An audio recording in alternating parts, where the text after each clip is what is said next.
Hi there, this is Sean, the Honest Book Reviewer, with another book review. In this video we're discussing The Janus Stone, written by Elly Griffiths. It's book 2 in the Ruth Galloway series. It's a great crime mystery series, and I only discovered this series this year. And book 1 in the series I thought was wonderful. I thought the atmosphere of the book was just really gripping and really engaging. This book is very engaging as a mystery. The atmosphere isn't as engaging as book 1. I didn't find the atmosphere as chilling, and I hope that other books in the series bring that atmosphere back that I just loved in book 1. It'd be a shame if the series lost that atmosphere, because the whole setting of the story is in the same area. I just needed that same atmosphere to really fall in love with this book as much as book 1. But anyway, it's still a great book, and I do enjoy the series very much still, and I do intend to read all the series so far. So the plot involves bones that are found at a construction site. A construction company is knocking down this big house. It's a very big old house. They're knocking it down. They want to build these new apartments there. In the process of knocking down the house, they find old bones buried underneath a doorway. And there's great introduction of stories and myths from Roman days and even Celtic days, where they had these head cults, because they find that the bones that are buried in this site, the skull's missing, so the head's being cut off. And in Roman days and Celtic days, there were certain cults that used to cut off the heads of the bodies for certain reasons.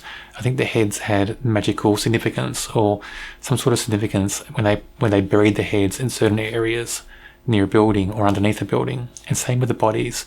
We find that in this book they discuss a lot about people who used to bury bodies underneath houses for certain reasons, underneath doorways or facing certain ways, underneath the foundations of buildings to protect the houses against evil spirits or against bad luck, or give good luck to people in the house.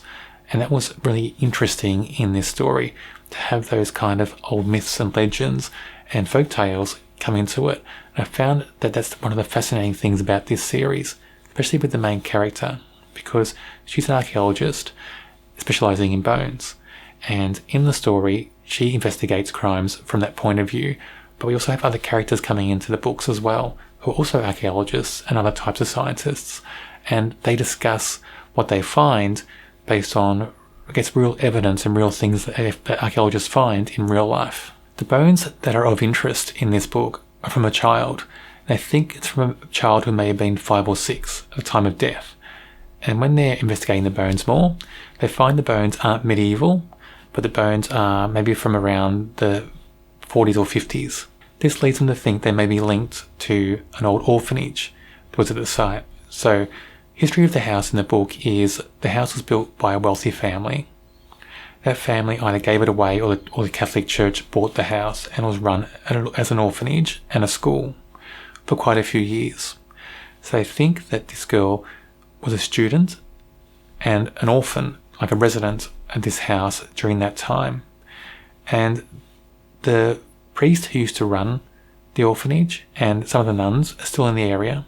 So as part of the investigation, they talk to the priest and to a couple of the nuns, and they do find out that there was a brother and sister who went missing around that time, and that girl could have been the body found underneath the house. They're just not sure. That's a big question mark, and it's a great part of this mystery because it's such a strong mystery in this book, and that theme of the missing brother and sister are just recurring motifs through the whole story, and I found that really gripping, really engaging, and I just wanted to know who this person was buried in the ground underneath this doorway in this old house. Was it really this young girl who went missing from this orphanage? And could somebody who worked at the orphanage, could another child from the orphanage be the person responsible for killing this child and burying it in the ground underneath the house? But we also have the other element of who owned the house before it was an orphanage, and how do they play out in the story? And that's quite interesting as well, because the family who owned that house and now the family who are building the new units, who are knocking down the house to build the big apartment complex. There's the grandson, I think, of the guy who used to own the house. He's the one who's running the business at the moment. His father and his grandfather, they're the people who used to run the business beforehand, but also own the house before it was an orphanage. So it's quite a bit of a complex web going on there. But then it opens up more people into the mystery as well. Because whoever owned that house before it was an orphanage, they could have been responsible for that body underneath the house as well. And you have to remember, the body was underneath the foundations of the house. So whoever put it there had to have access to bury it there, and the time to bury it there as well, without being seen. So in this book as well, bear in mind it's about 3 or 4 months since the last book, the first book in the series.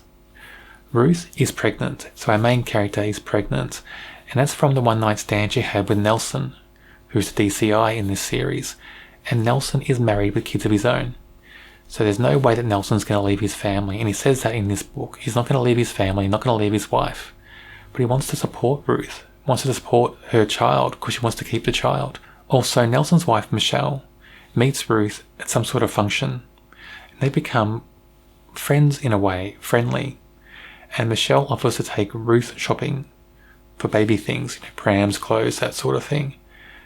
And that's going to add another layer of complexity to this whole web of things going on between these characters, because how's Nelson going to keep hiding the fact that Ruth's having his baby from his wife? How's that going to play out? And I'm just interested to see how that plays out further on in the series. That just adds another element that really drags the reader along in this series and makes you want to keep reading, because the way this is presented and constructed in the story is really gripping, because you really get into these characters, because the strength of this book and this whole series so far is the characters. The mysteries are really strong, but the characters are just amazing. Every character is really well constructed, and you believe each character and you feel for each character, engage with them. So I think that the author's done a really clever job in giving us this kind of gripping storyline that's very personal to these characters, and it drags you along into the next book in the series, because you want to know what happens to Ruth. You want to know, is the baby okay, and how is Nelson going to be a part of their lives? I'll try not to mention characters that were discussed in the first video in the series. For this video, we'll talk about Max first. And Max is an archaeologist in this book, and he's helping out on the digs in the area. And he's an expert in Roman times as well. But he's also becomes a close friend to Ruth, and we get the impression that there could be more than friendship between them. Could they be forming a relationship, something more romantic? And he does learn that Ruth's pregnant. Ruth tells him. And we don't know if that's going to play a big impact in their relationship. But there is something else that's a bit mysterious about Max, something in his history, and that plays out in the book as well. And that's quite a big moment in this book. So I wonder if Max is going to play a bigger role in the series later on. I'm not sure.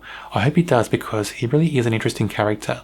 And I think that relationship between Max and Ruth, I think there's room for growth there. So I hope something else happens between them in this series. Lucy is a police officer who reports to DCI Nelson. I like this character. She's really well constructed, because she's there with flaws, with doubts, all the things that all people have. And I just love the fact that that makes her feel more real, more lifelike. And she really feels like a person you know in real life. And that's the strength of this author. The author creates these characters that just feel so real. And you just think you can meet these characters in real life and talk to them and become their friends. And I do think that this character, Lucy, is a great example of a support character in a series that really feels lifelike and well constructed. Father Patrick Hennessy is a very interesting character in this book. He's the priest that was running the orphanage and school.